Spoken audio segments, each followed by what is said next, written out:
বাংলাদেশের সামরিক শক্তি আধুনিকায়নের প্রক্রিয়া এখন আর কাগজে কলমে সীমাবদ্ধ নেই, বাস্তবেই বদলে যাচ্ছে দেশের প্রতিরক্ষা কাঠামো। এর প্রমাণ মিলছে সম্প্রতি তুরস্ক থেকে বাংলাদেশে আনা TB2 ড্রোনের মাধ্যমে। সেনাবাহিনী এই ড্রোন ব্যবহার শুরু করার কিছুদিনের মধ্যেই এবার একই প্রযুক্তির দিকে নজর দিয়েছে নৌবাহিনীও। তুরস্কের বায়রাক্তার টেকনোলজির তৈরি এই ড্রোন ইতিমধ্যে বিশ্বের বেশ কয়েকটি সংঘাতে তার ধ্বংসাত্মক কার্যকারিতার প্রমাণ করেছে। এখন সেই ড্রোনই যুক্ত হচ্ছে বাংলাদেশ সেনাবাহিনীর ও নৌবাহিনীর আকাশ ও উপকূল সুরক্ষার অস্ত্রভাণ্ডারে। একে ঘিরে দক্ষিণ এশিয়ার কৌশলগত মানচিত্রে নতুন উত্তেজনা শুরু হচ্ছে। এই ড্রোন সরাসরি যুদ্ধক্ষেত্রে নজরদারি ও টার্গেটেড হামলার কাজ করে থাকে। গোয়েন্দা তথ্য সংগ্রহ, শত্রুর গতিবিধি নিরীক্ষণ এবং প্রয়োজনে নির্দিষ্ট স্থাপনায় আঘাত হানার মতো কাজ করতে সক্ষম এই ড্রোন। মূলত মধ্যম উচ্চতায় দীর্ঘক্ষণ উড়তে সক্ষম হওয়া, এটি দীর্ঘমেয়াদে নজরদারি এবং অবিরত টহলের জন্য ব্যবহারযোগ্য। বাংলাদেশ সেনাবাহিনী ইতোমধ্যে 6টি TB2 ড্রোন অপারেশনাল করেছে এবং আরও 12টি যুক্ত করার পরিকল্পনা রয়েছে। আর এখন এভিয়েশন উইং গঠনের মাধ্যমে বাংলাদেশ নৌবাহিনীও একই প্রযুক্তি তাদের অস্ত্রভাণ্ডারে যুক্ত করতে যাচ্ছে।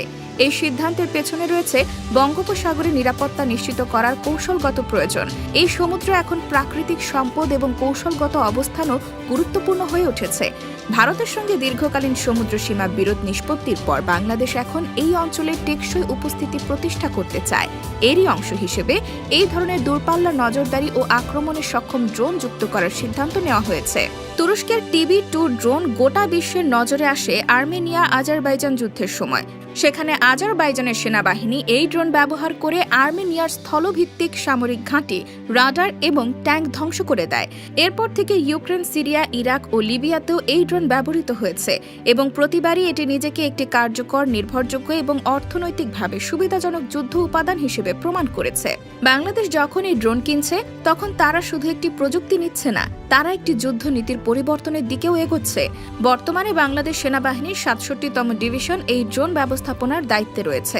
300 কিলোমিটারের রেডিয়াসে টানা 24 ঘন্টার বেশি সময় টহল দিতে সক্ষম এই ড্রোন এখন দেশের উত্তর পূর্বাঞ্চলীয় সীমান্তে সক্রিয় রয়েছে। বিশেষ করে মেঘালয়, মিজোরাম ও ত্রিপুরা সীমান্তের বেশ কিছু এলাকায় নজরদারি বাড়াতে এগুলোর কার্যকারিতা অত্যন্ত গুরুত্বপূর্ণ হয়ে উঠেছে। সাম্প্রতিক এক ঘটনায় দেখা যায়, একটি বাংলাদেশি ড্রোন ভারতের ত্রিপুরা সীমান্ত অতিক্রম করে ভারতের ভূখণ্ডে প্রবেশ করে এবং গোয়েন্দা নজরদারি তথ্য সংগ্রহের অভিযোগ ওঠে। ভারতের পক্ষ থেকে দাবি করা হয় যে ওই ড্রোনটি এরিয়াল সার্ভে ছাড়াও স্পর্শকাতর তথ্য সংগ্রহে নিয়োজিত ছিল। এই ঘটনায় দিল্লি সরাসরি হুমকি দিয়ে জানিয়েছে, 10 কিলোমিটারের মধ্যে বাংলাদেশি ড্রোন প্রবেশ করলে তা সরাসরি গুলি করে নামিয়ে ফেলা হবে। তাদের এই অবস্থান বাংলাদেশের সামরিক অগ্রগতিকে চাপে রাখার কৌশল হিসেবেই ব্যাখ্যা করছেন কৌশল বিশ্লেষকরা। কিন্তু এসব হুমকিকে উপেক্ষা করে বাংলাদেশ সেনা ও নৌবাহিনী তুরস্কের কাছ থেকে TB2 এর পাশাপাশি আরও উন্নত ভার্সন TB3 ক্রয়ের প্রস্তুতি নিচ্ছে। TB3 ড্রোনের অন্যতম সুবিধা হচ্ছে এটি কম স্পেসে ল্যান্ডিং ও লঞ্চিং করা যায়। ছোট ডেক বা যুদ্ধজাহাজ থেকেও এটি ব্যবহারযোগ্য হওয়ায় নৌবাহিনীর জন্য এটি অত্যন্ত কার্যকর একটি সংযোজন হবে। বঙ্গোপসাগরে বাংলাদেশ যে সব ছোট বিমান ঘাঁটি ও সামরিক স্থাপনা তৈরি করছে, সেখানে এই ড্রোন সহজেই যুক্ত করা সম্ভব হবে।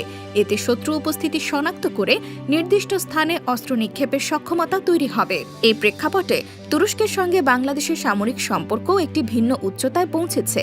একসময় যে বাংলাদেশ বিভিন্ন আন্তর্জাতিক শর্তে জর্জরিত হয়ে অস্ত্র কিনত, আজ সেই দেশ সরাসরি এমন একজন সামরিক মিত্রের কাছ থেকে প্রযুক্তি নিচ্ছে যারা শর্তহীন, অল্প খরচে এবং কৌশলগত সমর্থন সহ প্রযুক্তি হস্তান্তর করছে।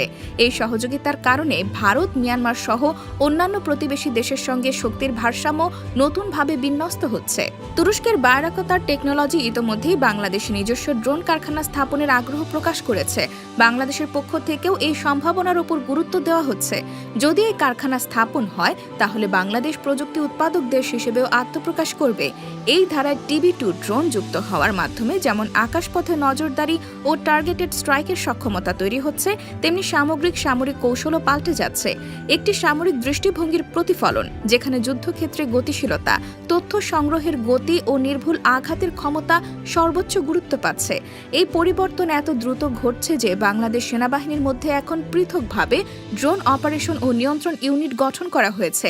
সেনা সদর দপ্তর থেকে সরাসরি এই অপারেশন তদারকি করা হচ্ছে। TB2 ড্রোন চালাতে যারা নিযুক্ত হচ্ছেন তাদের তুরস্কেই প্রশিক্ষণ দেওয়া হচ্ছে। ইতোমধ্যে 3 ব্যাচ বাংলাদেশি অফিসার ও প্রযুক্তিবিদ তুরস্কে গিয়ে এই ড্রোন অপারেশনের প্রশিক্ষণ সম্পন্ন করেছেন। সেনাবাহিনীর পাশাপাশি নৌবাহিনীও নতুনভাবে সাজানো হচ্ছে। বঙ্গোপসাগরকে ঘিরে আঞ্চলিক প্রতিদ্বন্দ্বিতা বেড়েই চলেছে। ভারত ইতোমধ্যে আন্দামান নিকোবর ঘাঁটিকে শক্তিশালী করেছে। মিয়ানমার নির্মাণ করছে নতুন সাবমেরিন ঘাঁটি। চীনও কার্যত বঙ্গোপসাগরে তার প্রভাব বিস্তার করছে। এই অবস্থায় বাংলাদেশ তার নৌ সক্ষমতা বাড়াতে গিয়ে নির্ভর করছে টেকসই, আধুনিক এবং রিয়েল টাইম রেসপন্স সক্ষম এমন প্রযুক্তির ওপর। TB2 ড্রোন এখানেই বড় ভূমিকা রাখছে।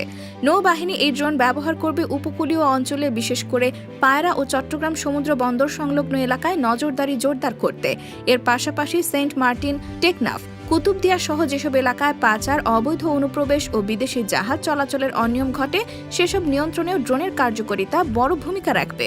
এসব এলাকার ওপর সরাসরি নজরদারি ও সংকেত ভিত্তিক আগাম প্রতিরোধ ব্যবস্থা গড়ে তুলতে এই ড্রোন ব্যবহৃত হবে।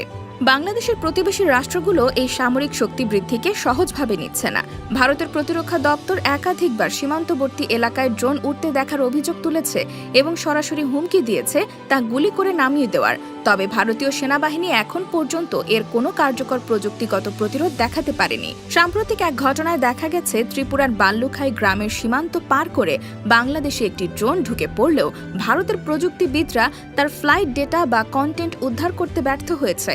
এই বাস্তবতা স্পষ্ট করে যে প্রযুক্তির দিক থেকে বাংলাদেশের ড্রোন ক্ষমতা এখন ভারতের সমকক্ষ হয়ে উঠেছে এবং অনেক ক্ষেত্রে এগিয়েও আছে।